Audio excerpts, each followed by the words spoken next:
Bonjour à tous et bienvenue dans cette nouvelle vidéo dans laquelle on va parler du chiffrement Motorola Moto Turbo Basic Privacy, donc chiffrement basique. Et est-ce que utiliser ce chiffrement, c'est une fausse bonne idée? On va voir que c'est un chiffrement qui est assez faible et je vais vous faire une petite démo. On voit ça tout de suite dans la vidéo.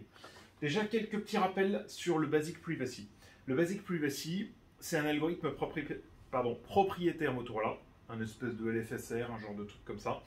C'est le premier niveau de chiffrement qu'offre Motorola. Dans leur radio, sur les radios Motorola, comme ça en DMR, il y a 3 niveaux de chiffrement, le basique, l'avancé avec du RC4 et l'avancé avec de l'AES 256. Là, c'est le premier niveau avec une clé de 8 bits. Donc, 256 clés possibles. Les trames, elles sont répétitives, pas de MIIV. IV, c'est-à-dire Initialization Vector, ou vecteur d'initialisation en français. Et il est très facile à décoder manuellement. Je vous renvoie vers la vidéo que j'ai déjà fait là-dessus, sur le comparatif des chiffrements DMRA et Motorola en DMR. J'ai fait une vidéo sur cette chaîne il y a quelques temps. Et donc, voilà, quelques petits rappels là-dessus. C'est important de bien noter que quand vous utilisez le chiffrement, il est facile à décoder, puisque comme il y a 257 clés possibles, un petit malin qui aurait envie de les tester manuellement une par une, il finira par y arriver assez facilement, vous vous en doutez. Suite des rappels. Le chiffrement basique, quand vous l'utilisez, il faut vraiment se dire que c'est équivalent du scrambler en analogique. Le scrambler, c'est ce qu'on appelle le brouilleur. C'est vraiment histoire de se dire, allez, on va se prémunir des scanners, quoique aujourd'hui, les fabricants de scanners numériques auraient largement les moyens d'implémenter cet algorithme pour décoder du Basic Privacy dans leur scanner. Donc, ça permet de s'en prémunir, mais j'ai mis « et encore ». Voilà, c'est même pas garanti. Je ne sais pas ce jour s'il existe des scanners sur le marché capables de le faire. Peut-être je ne voudrais pas vous dire oui, je ne voudrais pas vous dire non, j'en sais rien, mais c'est pour ça que je mets « et encore ». Et pour moi, si vous utilisez le chiffrement, c'est à ne surtout pas utiliser sur des réseaux dits sensibles. Donc si vous êtes propriétaire ou exploitant d'un réseau que je qualifierais de sensible, un réseau étatique, police, pompiers, SAMU ou des sites sensibles, évitez d'utiliser ce chiffrement parce qu'on va voir qu'il est vraiment très simple à décoder. C'est un jeu d'enfant. Pour moi, celui qui utilise du Basic Privacy, c'est un peu faire ça, quoi. C'est un peu mettre la clé sous le paillasson, se dire c'est cool, je suis sécurisé, j'ai fermé chez moi, personne ne peut rentrer. Bah ouais, mais il suffit de soulever le paillasson et comme par hasard, on tombe sur la clé. Voilà, bah c'est ça en fait. Hein. On essaye les 255, pardon, pas 256 clés, les 255 clés possibles et on arrive à rentrer, à écouter le réseau, voire à rentrer dessus. Je vous propose donc, pour vous prouver que c'est facile à décoder, une petite démonstration, mais juste avant de faire cette démo, je tiens à être clair. Cette démonstration, elle n'a absolument aucun but malveillant. Je ne cherche pas à m'attirer les foudres des fabricants de radio, je ne cherche pas à casser le business. Je cherche uniquement à vous mettre en garde, quand vous utilisez un chiffrement plutôt qu'un autre, sur soit sa faiblesse, soit son côté un peu plus fort, plus évolué. Donc, la démo que je vais vous faire, elle est effectuée sur mon propre matériel. Hein, il s'agit de postes qui m'appartiennent. Il y a un relais qui est dans une autre salle également, vous ne l'entendrez pas parce qu'il fait trop de bruit quand il se met en route.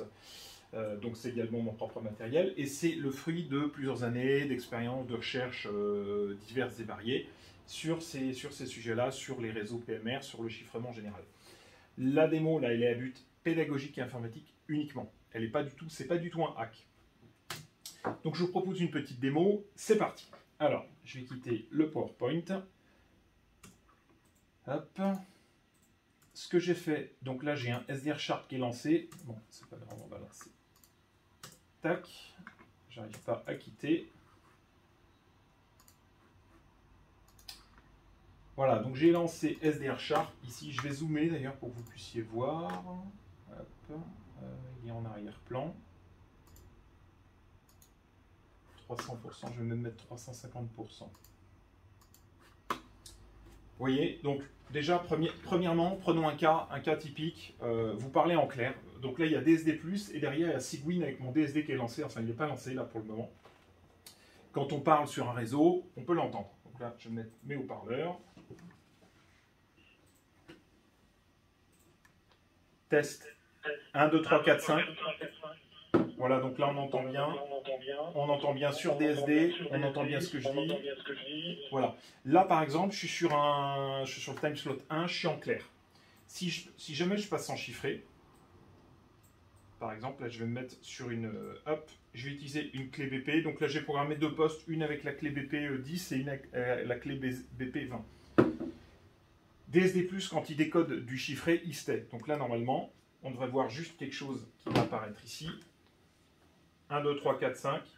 On n'entend pas, on n'entend pas, on n'entend pas. Test 1, 2, 3, 4, 5. Vous voyez, donc on voit Encrypted Group Call TG1, RID 152, slot 1 et ALG pour algorithme BP. Jusque-là, normalement, si vous êtes un utilisateur régulier de DSD+, ça ne va rien changer. Voilà, vous n'entendez pas ce qui se passe. Par contre, si jamais vous lancez mon DSD à moi, donc je vais le lancer dans un premier temps en normal. Hop. Voilà, il est lancé. Si vous voulez écouter du BP, du Basic Privacy, vous entendez ça. 1, 2, 3, 4, 5, 6, 7, 8, 9, 10. Voilà, ça part. Bon, vous voyez, ça passe pas très bien. Test, test, test. Voilà. Maintenant, là où je veux vous avertir sur le fait que la crypto, elle est très faible, c'est que si je veux la décoder, moi je possède actuellement une version privée de DSD qui est capable de la décoder tout seul en moins d'une seconde. Et c'est ce que je vais vous montrer tout de suite. Et pour dire qu'en fait, l'ordinateur va essayer tout seul les 256 combinaisons et il va sélectionner la meilleure. Hop, voilà. Donc là, j'émets, je ne sais plus si c'est la 10 ou la 20, mais on va le voir. Test 1, 2, 3, 4, 5. Et vous voyez, donc là, c'est bon, DSD a trouvé la clé. Donc si je remonte, là, ici, je ne sais pas si on voit, à cet endroit-là, là, ici, il y a clé 20. Donc il trouve automatiquement la clé. Vous voyez, si jamais vous utilisez ce genre de réseau, sachez qu'en une seconde avec un outil comme celui-ci, il y en a peut-être d'autres qui existent. Celui-là, vous ne trouverez pas sur le net, vous trouverez une version open source, mais qui ne fait pas ça. Vous ne l'aurez pas. Et donc là, il a trouvé automatiquement la clé. Hein, donc il suffit que je parle. Donc voilà, là, il a mis clé numéro 20. Voilà. Et si je passe sur le deuxième poste, celui-là, ça doit être clé numéro 10. Test 1, 2, 3, 4, 5. On l'a donc bien en clair. Ah oui, non, pardon, là j'étais en clair, j'étais pas en... Hop, je repasse sur le bon... Test. Test avec la clé numéro 10. Ça fonctionne. Et vous voyez, là pareil, on voit ici qu'on a eu... Alors je suis désolé pour le zoom, on voit pas bien, mais j'étais obligé de zoomer, c'est pour que ça se voit à la caméra. Et on voit que là, ici, à cet endroit-là, là, BP key found, key égale 10. Donc DSD a trouvé automatiquement la clé. Voilà, je vais m'arrêter là pour le reste de la démo. Tout ça, c'était vraiment pour mettre en évidence le fait que si vous utilisez un algorithme de ce type-là, c'est vraiment le tout premier niveau de chiffrement et que vous pouvez être écoutable quand même, quoi. Ça peut se décoder très facilement. Tac, je vais réduire. Je vais repasser l'échelle en normal. Vous voyez d'ailleurs, hein, on voit bien d'ailleurs, hein, on voit bien les conversations qu'il y a eu là. Hein, je ne sais pas si vous arrivez à lire. Là, on voit des encrypted group call en BP, en BP, en BP. Preuve que je vous ai bien mis du BP. Hein, parce que, effectivement, on aurait pu se dire, bah tiens, mais qu'est-ce qui prouve que tu n'aimais pas en clair? Bah, effectivement, voilà, DSD+, il affiche bien que c'est du BP. Je reviens sur mon PowerPoint. Hop.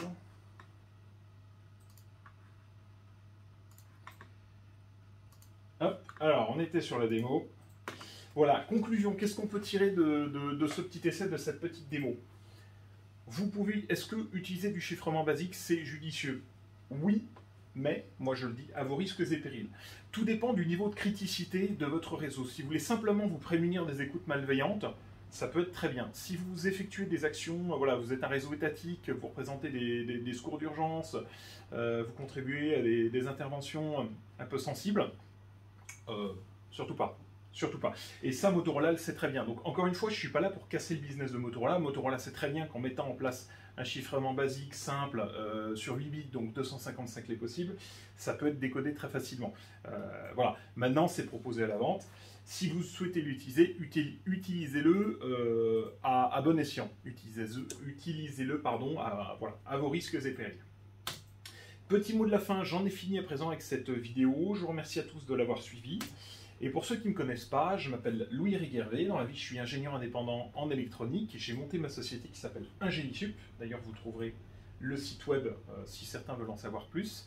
Et si jamais vous êtes propriétaire, exploitant d'un réseau ou dans une entreprise qui touche à de la sécurité, des choses comme ça, que vous êtes intéressé pour de la prestation faut avoir de l'expertise, il faut avoir du développement logiciel. N'hésitez pas à me contacter. Notez simplement que sur ce point-là, sur tout ce qui est chiffrement radio, je serai très sélectif sur qui vient m'appeler, qui m'aborde, pourquoi. Privilégiez vraiment une approche par LinkedIn sur tout ce qui est chiffrement, etc. Je répondrai pas à ceux qui me contactent, soit directement par téléphone, soit directement par mon formulaire de contact, parce que j'ai eu déjà des demandes avec des adresses mail complètement bidons. Donc c'est vraiment, vous avez un compte LinkedIn fourni, vous m'envoyez une invitation personnalisée et à ce moment-là, on engagera la discussion. Uniquement dans ce cas-là. Voilà. En dehors de LinkedIn, je ne traiterai pas. Notez également le DSD que vous avez vu, je ne le vends pas. Hein. Clairement, c'est une version qui va rester privée, vous la trouverez nulle part normalement sur le net. Par contre, la seule chose que je suis en mesure de proposer, c'est de la prestation en développement logiciel. Notez simplement qu'on ne sera pas dans les prix du marché, on sera bien plus élevé. Voilà, j'en ai présent fini avec cette vidéo. Je vous remercie à tous et je vous dis à très vite pour de nouvelles vidéos sur de nouveaux sujets en PMR, en sécurité des réseaux radio, etc. Et on continuera. On se revoit très vite. Allez, ciao!